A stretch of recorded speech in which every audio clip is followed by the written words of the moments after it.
شہزادی زیب النساء کی منگنی اورنگزیب عالمگیر کے بھائی دارا شکوہ کے بیٹے سے ہوئی تھی۔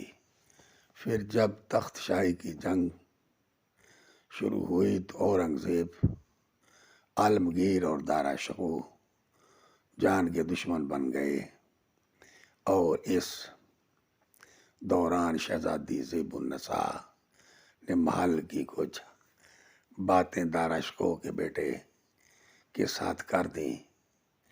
اس سلسلے میں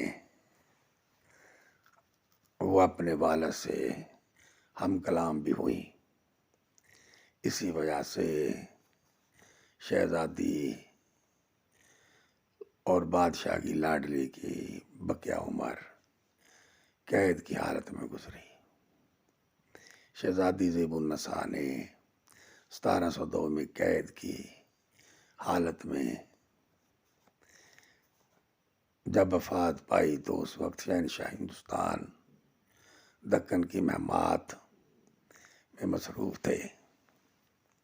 زیب النساء کو وفات کے بعد کہاں دفن کیا گیا، اس کے بارے میں دو رائے پائی جاتی ہیں۔ مولوی انور احمد چشتی اور سید محمد لطیف کی رائے کے مطابق شہزادی کو لاہور میں دفن کیا گیا۔